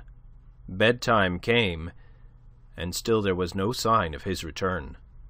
They waited until midnight, each pretending for the other's sake to a confidence fully sustained, each invaded by vague premonitions of evil, yet beguiling the time by playing trick-track in the great salon, as if they had not a single anxious thought between them. At last, on the stroke of midnight, Madame sighed and rose. "It will be for tomorrow morning," she said, not believing it. "Of course," Aline agreed. "It would really have been impossible for him to have returned tonight, and it will be much better to travel tomorrow. The journey at so late an hour would tire you so much, dear madame." Thus they made pretense. Early in the morning they were awakened by a din of bells, the tocsins of the sections ringing the alarm. To their startled ears came later the rolling of drums, and at one time they heard the sounds of a multitude on the march. Paris was rising. Later still came the rattle of small arms in the distance, and the deeper boom of cannon. Battle was joined between the men of the sections and the men of the court. The people in arms had attacked the Tuileries. Wildest rumours flew in all directions, and some of them found their way through the servants to the Hôtel Plogistel, of that terrible fight for the palace, which was to end in the purposeless massacre of all those whom the invertebrate monarch abandoned there, whilst placing himself and his family under the protection of the Assembly. Purposeless to the end, ever adopting the course pointed out to him by evil counsellors. He prepared for resistance only until the need for resistance really arose, whereupon he ordered a surrender, which left those who had stood by him to the last at the mercy of a frenzied mob. And while this was happening in the Tuileries, the two women at the Hôtel Plogistel still waited for the return of Rougane, though now with ever-lessening hope. And Rougane did not return. The affair did not appear so simple to the father as to the son. Rougane the elder was rightly afraid to lend himself to such a piece of deception. He went with his son to inform M. de Kercadiou of what had happened, and told him frankly of the thing his son suggested, but which he dared not do. M. de Kercadiou sought to move him by intercessions, and even by the offer of bribes. But Rougane remained firm. "Monsieur," he said, "if it were discovered against me, as it inevitably would be, I should hang for it. Apart from that, and in spite of my anxiety to do all in my power to serve you, it would be a breach of trust such as I could not contemplate. You must not ask me, monsieur." "But what do you conceive is going to happen?" asked the half-demented gentleman. "It is war," said Rougane, who was well informed, as we have seen. "War between the people and the court. I am desolated that my warning should have come too late. But when all is said, I do not think you need really alarm yourself. War will not be made on women." M. de Kercadiou clung for comfort to that assurance after the mayor and his son had departed. But at the back of his mind there remained the knowledge of the traffic in which M. de Plogistel was engaged. What if the revolutionaries were equally well informed? And most probably they were. The women folk, political offenders, had been known aforetime to suffer for the sins of their men. Anything was possible in a popular upheaval, and Aline would be exposed jointly with Madame de Plogistel. Late that night, as he sat gloomily in his brother's library, the pipe in which he had sought solace extinguished between his fingers, there came a sharp knocking at the door. To the old seneschal of Gavrillac, who went to open, there stood revealed upon the threshold a slim young man in a dark olive surcoat, the skirts of which reached down to his calves. He wore boots, buckskins, and a small sword, and round his waist there was a tricolour sash. In his hat a tricolour cockade, which gave him an official look extremely sinister to the eyes of that old retainer of feudalism, who shared to the full his master's present fears. "Monsieur desires?" he asked, between respect and mistrust. And then a crisp voice startled him. "Why, Benoit, name of name, have you completely forgotten me?" With a shaking hand, the old man raised the lantern he carried so as to throw its light more fully upon that lean, wide-mouthed countenance. "Monsieur Andre!" he cried. "Monsieur Andre!" And then he looked at the sash and the cockade, and hesitated, apparently at a loss. But Andre-Louis stepped past him into the wide vestibule, with its tessellated floor of black and white marble. "If my godfather has not yet retired, take me to him. If he has retired, take me to him all the same." "Oh, but certainly, Monsieur Andre, and I am sure he will be ravished to see you. No, he has not yet retired. This way, Monsieur Andre, this way, if you please." The returning Andre-Louis, reaching Meudon a half-hour ago, had gone straight to the mayor for some definite news of what might be happening in Paris that should either confirm or dispel the ominous rumours that he had met in ever-increasing volume as he approached the capital. Rougane informed him that insurrection was imminent, that already the sections had possessed themselves of the barriers, and that it was impossible for any person not fully accredited to enter or leave the city. Andre-Louis bowed his head, his thoughts of the gravest. He had for some time perceived the danger of this second revolution from within the first, which might destroy everything that had been done, and give the reins of power to a villainous faction that would plunge the country into anarchy. The thing he had feared was more than ever on the point of taking place. He would go on at once, that very night, and see for himself what was happening. And then, as he was leaving, he turned again to Rougane, and asked if M. de Kercadiou was still at Meudon. "You know him, monsieur?" "He is my godfather." "Your godfather? And you, a representative? Why, then you may be the very man he needs." And Rougane told him of his son's errand into Paris that afternoon and its result. No more was required. That 2 years ago his godfather should, upon certain terms, have refused him his house weighed for nothing at that moment. He left his travelling carriage at the little inn and went straight to M. de Kercadiou. And M. de Kercadiou, startled in such an hour by this sudden apparition of one against whom he nursed a bitter grievance, greeted him in terms almost identical with those in which, in that same room, he had greeted him on a similar occasion once before. "What do you want here, sir?" "To serve you, if possible, my godfather," was the disarming answer. But it did not disarm M. de Kercadiou. "You have stayed away so long that I hoped you would not again disturb me." "I should not have ventured to disobey you now, were it not for the hope that I can be of service. I have seen Rougane, the mayor." "What's that you say about not venturing to disobey?"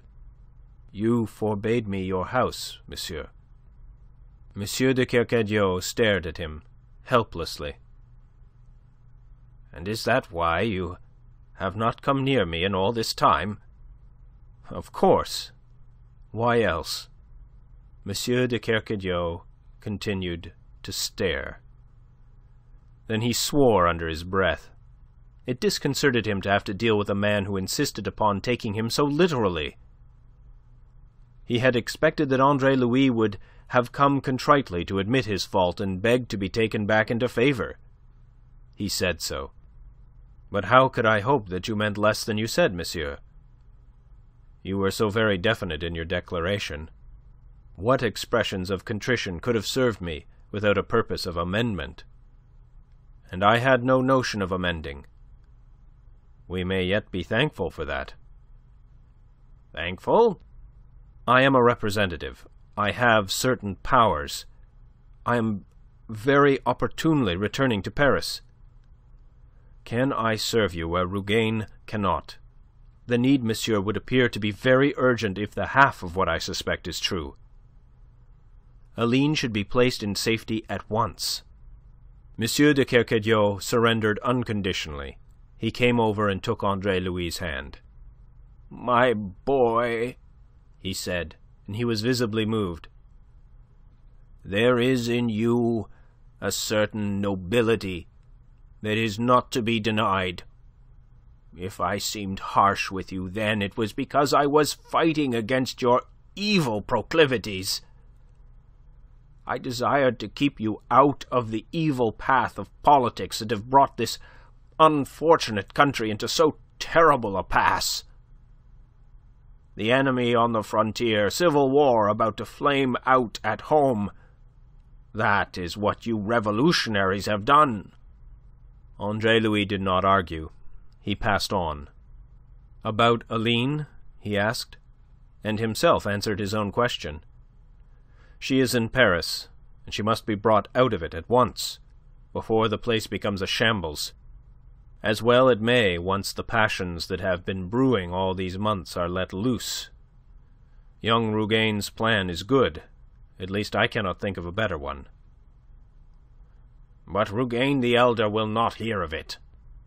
"You mean he will not do it on his own responsibility?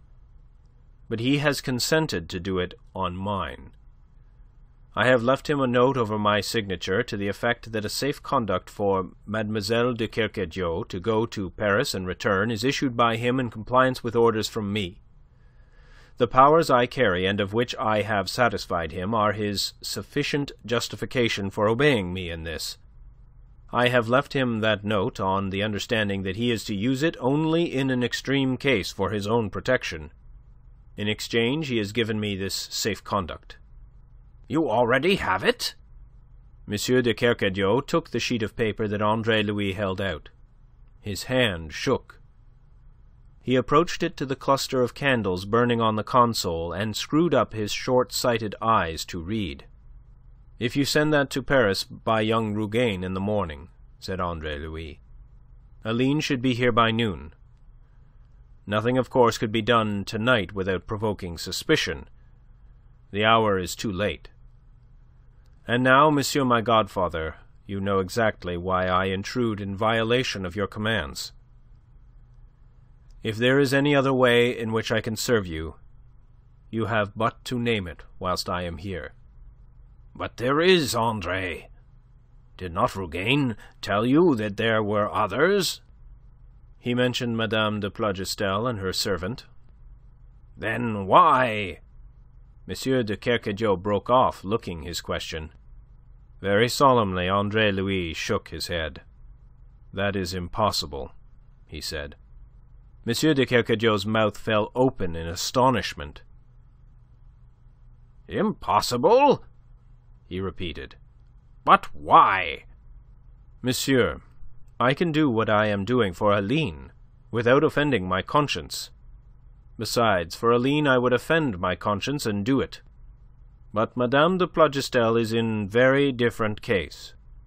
Neither Aline nor any of hers have been concerned in counter-revolutionary work, which is the true source of the calamity that now threatens to overtake us.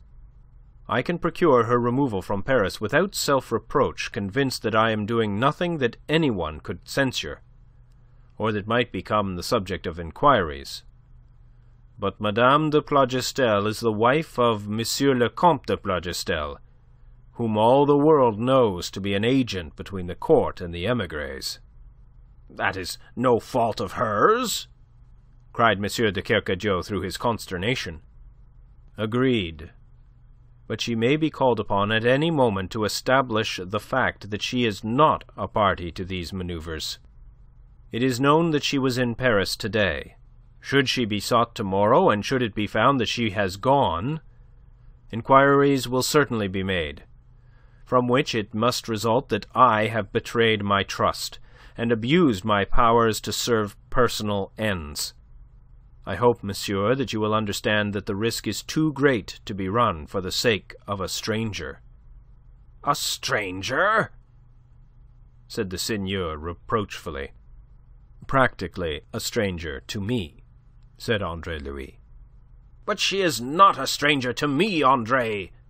She is my cousin, and very dear and valued friend. And, mon Dieu, what you say but increases the urgency of getting her out of Paris. She must be rescued, Andre, at all costs. She must be rescued. Why, her case is infinitely more urgent than Aline's." He stood a suppliant before his godson, very differently now from the stern man who had greeted him on his arrival. His face was pale, his hands shook, and there were beads of perspiration on his brow. "Monsieur my godfather, I would do anything in reason, but I cannot do this. To rescue her might mean ruin for Aline and yourself as well as for me." "We must take the risk." "You have a right to speak for yourself, of course." "Oh, and for you, believe me, Andre, for you." He came close to the young man. "Andre, I implore you to take my word for that, and to obtain this permit for Madame de Plougastel." Andre looked at him, mystified. "This is fantastic," he said. "I have grateful memories of the lady's interest in me for a few days, once when I was a child, and again more recently in Paris when she sought to convert me to what she accounts the true political religion. But I do not risk my neck for her. No, nor yours, nor Aline's." "Ah, but Andre..." "That is my last word, monsieur. It is growing late, and I desire to sleep in Paris." "No, no, wait!" The Lord of Gavrillac was displaying signs of unspeakable distress. "Andre, you must..." There was in this insistence, and still more in the frenzied manner of it, something so unreasonable that Andre could not fail to assume that some dark and mysterious motive lay behind it. "I must?" he echoed. "Why must I? Your reasons, monsieur?" "Andre, my reasons are overwhelming." "Pray allow me to be the judge of that." Andre-Louis' manner was almost peremptory. The demand seemed to reduce M. de Kercadiou to despair. He paced the room, his hands tight clasped behind him, his brow wrinkled. At last he came to stand before his godson. "Can't you take my word for it that these reasons exist?" he cried in anguish. "In such a matter as this? A matter that may involve my neck? Oh, monsieur, is that reasonable?" "I violate my word of honour, my oath, if I tell you." M. de Kercadiou turned away, wringing his hands, his condition visibly piteous, then turned again to Andre. "But in this extremity, in this desperate extremity, and since you so ungenerously insist, I shall have to tell you. God help me, I have no choice. She will realize that when she knows. Andre, my boy..." He paused again, a man afraid. He set a hand on his godson's shoulder, and to his increasing amazement, Andre-Louis perceived that over those pale, short-sighted eyes there was a film of tears. "Madame de Plougastel is your mother." Followed for a long moment utter silence. This thing that he was told was not immediately understood. When understanding came at last, Andre-Louis' first impulse was to cry out. But he possessed himself and played the stoic. He must ever be playing something. That was in his nature. And he was true to his nature even in this supreme moment. He continued, silent, until, obeying that queer histrionic instinct, he could trust himself to speak without emotion. "I see," he said at last, quite coolly. His mind was sweeping back over the past. Swiftly he reviewed his memories of Madame de Plougastel, her singular, if sporadic, interest in him, the curious blend of affection and wistfulness which her manner toward him had always presented, and at last he understood so much that hitherto had intrigued him. "I see," he said again, and added now, "Of course, any but a fool would have guessed it long ago." It was M. de Kercadiou who cried out, M. de Kercadiou who recoiled as from a blow.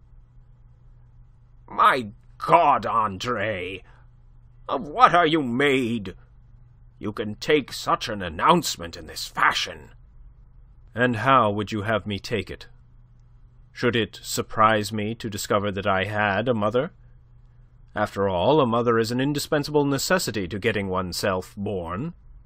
He sat down abruptly, to conceal the too revealing fact that his limbs were shaking. He pulled a handkerchief from his pocket to mop his brow, which had grown damp. And then, quite suddenly, he found himself weeping. At the sight of those tears streaming silently down that face that had turned so pale, M. de Kercadiou came quickly across to him. He sat down beside him and threw an arm affectionately over his shoulder. "Andre, my poor lad," he murmured. I was fool enough to think you had no heart. You deceived me with your infernal pretense. And now I see. He was not sure what it was he saw, or else he hesitated to express it. "It is nothing, monsieur. I am tired out, and I have a cold in the head." And then, finding the part beyond his power, he abruptly threw it up, utterly abandoned all pretense. Why has there been all this mystery?" he asked. "Was it intended that I should never know?" "It was, Andre. It had to be, for prudence' sake." "But why? Complete your confidence, sir. Surely you cannot leave it there. Having told me so much, you must tell me all."